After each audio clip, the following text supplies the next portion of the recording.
सुप्रभातम। आज आम चतुर्थ श्रेणी हिंदी बही होनहार बालक माधव राव पाठटी को पढ़ा।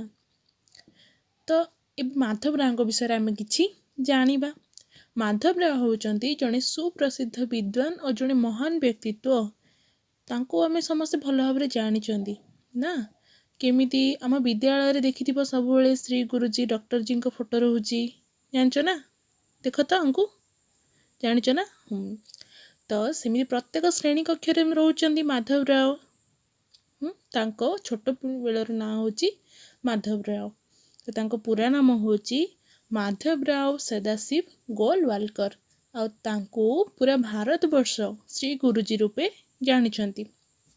श्री गुरुजी होचंती राष्ट्रीय स्वयंसेवक संघर जड़े मुख्य व्यक्तित्व, जे कि राष्ट्रीय स्वयंसेवक संघर मेरुदंड को सुदृढ़ करथिले। तांको कठिन परिश्रम बल राष्ट्रीय स्वयंसेवक संघ को विश्व रे एक नुआ नाम मिली पारछि, गोटे उच्च स्थान रे से रखी पारछंती। तो एबे आमे तांको छोट बेलर किछि कथा जानिबा। तो मो पाठटा को पढुछि, तापर तुम माने निजे पढ़िबार अभ्यास करिवो। होनहार बालक माधव राव। 20वीं शताब्दी के प्रारंभ में महाराष्ट्र के नागपुर शहर में एक साधारण ब्राह्मण परिवार में 2 बच्चों ने जन्म लिया, अमृत और माधव। 20वीं शताब्दी रे महाराष्ट्र नागपुर शहर रे गोटे साधारण ब्राह्मण परिवार रे 2 जन पुत्र जन्म ले। जन ना हो अमृत और जन ना हो माधव। अमृत बड़ा था और माधव छोटा। अमृत जी थे सी बड़ थे और माधव थे छोट। बचपन में माधव को मधु कहकर पुकारते थे। छोट बेले माधव को मधु बोली डाकती। तुम समस्त घरे विद्यालय रे गोटे नाम डाका होची। घरे मध्य समस्ते किछि ना किछि जो कहूच डाकना सेमिति किछि डाकुचंती। तो सेमिति माधव को घरे तांकर मधु बोली डाका होतला। अमृत सरल और शांत स्वभाव का था, पर मधु की बुद्धि कुशाग्र थी।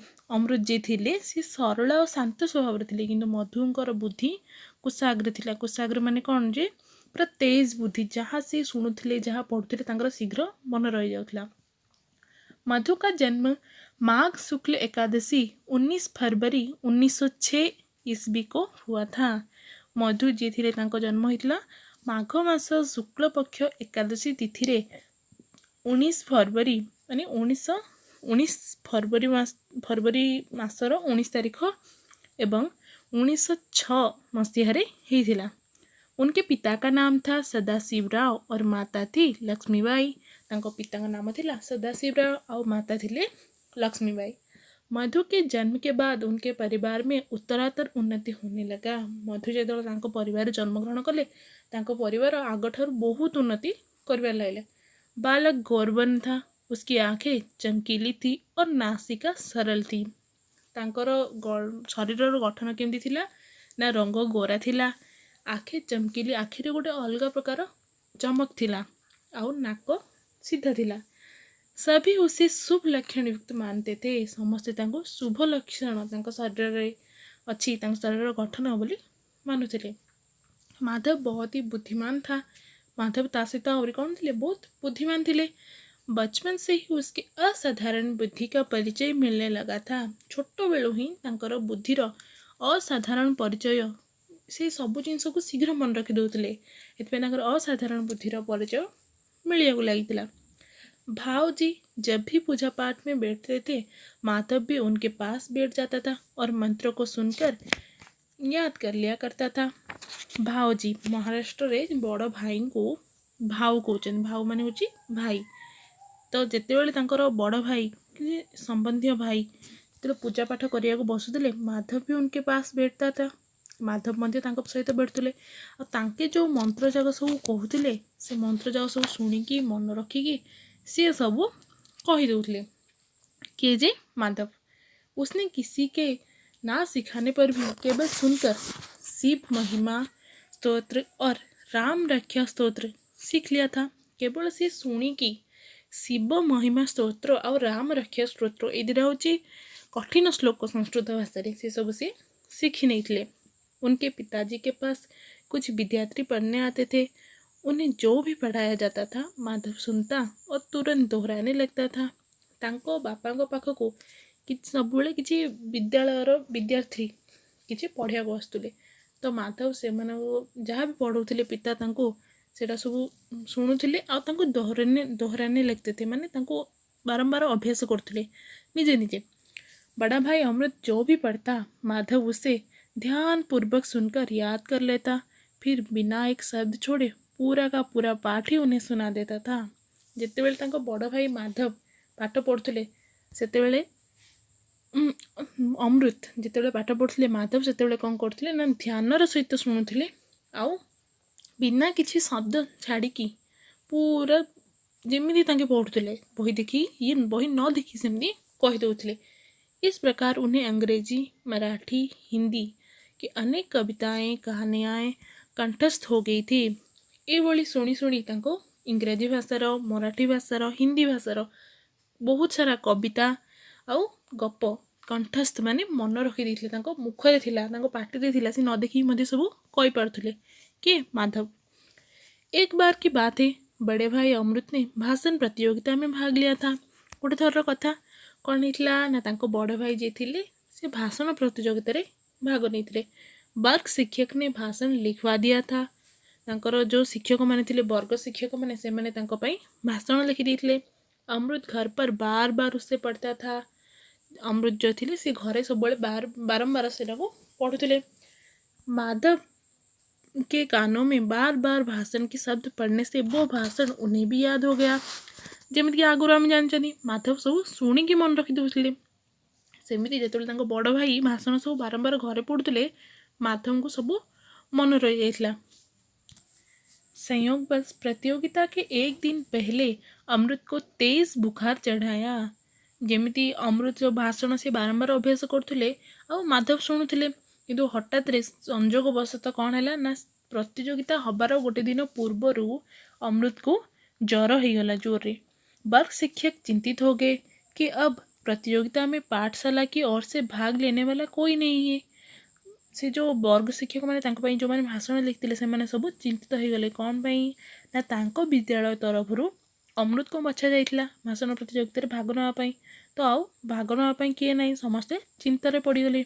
ये बात जानकर माधव वर्ग शिक्षक जी से मिला। एक कथा जाने कि माधव से छोट थे से गले वर्ग शिक्षक मान सहित मिसवाको।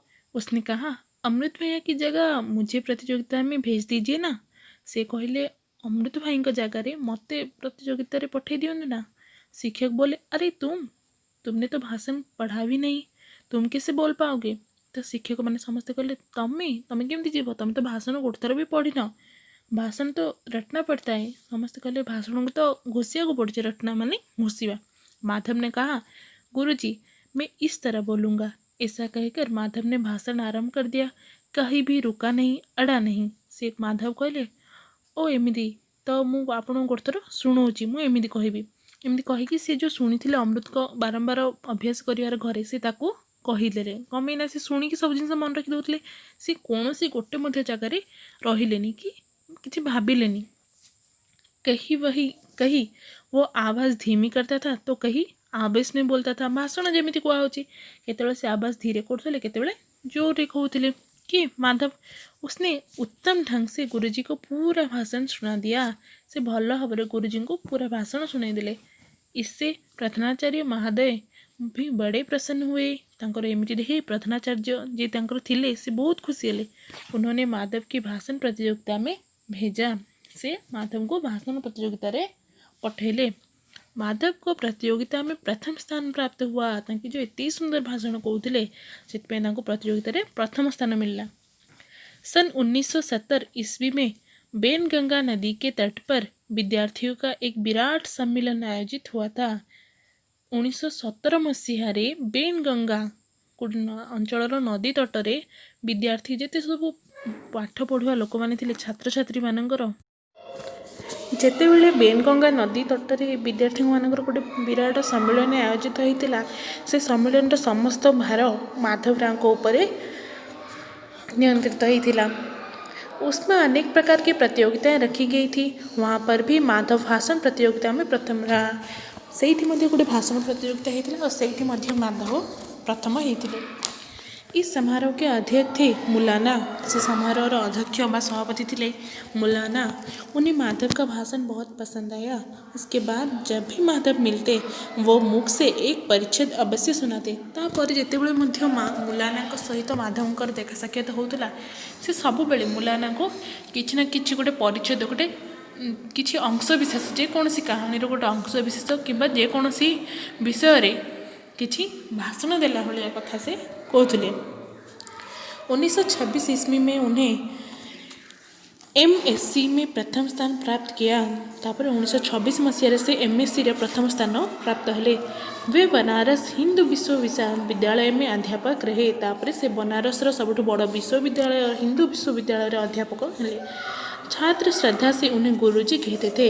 यही नाम बाद में सर्वत्र प्रचलित हो गया। तापर छात्र मैंने श्रद्धार स्नेहर गुरुजी बोली डाकुले से भाव में नाटा चारिड़े गुरुजी बोली प्रचलित हो गला। 1933 में नागपुर में वे वकील रहे। तापर 1933 मसीह नागपुर से वकील हेले।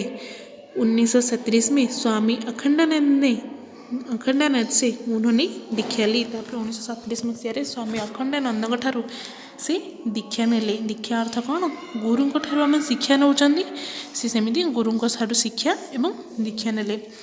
गुरु के निर्देश से वो 1938 में नागपुर आगे एवं राष्ट्रीय स्वयंसेवक संघ के सर कार्यवाह बने। तापर गुरु के निर्देशक में 1938 मसीह से राष्ट्रीय स्वयंसेवक संघर सह कार्यवाहर गोटे भार तांको दियाला। 1940 में डॉक्टर हेड गोभार के देहावशेष के बाद उन्होंने संघ के सर संचालक के उत्तराधिकारी ग्रहण किया गया था और उन्हें अंतिम समय 5 जून 1973 तक इस दायित्व को निर्वाह करना पड़ा। तापर जितेबाला डॉक्टर हेड गोभार को मृत्यु हो गला से संघर समस्त उत्तरदायित्व तांको उपरे दियागला और से 5 जून 1973 पर्यंत से सब दायित्व निर्वाह कले। माधवराव सदाशिव गोलवालकर श्री गुरुजी के नाम से जाने लगे। द्वितीय सर संचालक के रूप में उन्हें संघ को विश्व में एक नई पहचान दे दी थी। तापर जिते माधवराव श्री गुरुजी नाम समस्त आगे परिचित हेले विश्व स्वयंसेवक संघ राष्ट्रीय स्वयंसेवक संघ बा RSS आम जो कहते गोटे विश्व गोटे अलग मुकाम गोटे अलग स्थान में पहुँचे देले। जमी राष्ट्रीय स्वयंसेवक संघ जिते आसे मन को तो हिंदुत्वर दृढ़ मनोभावना आसी थाए। बुझिपार समस्ते? तो ये तुम यहाँ शुण पढ़ आउ घरे बारंबार अभ्यास कर।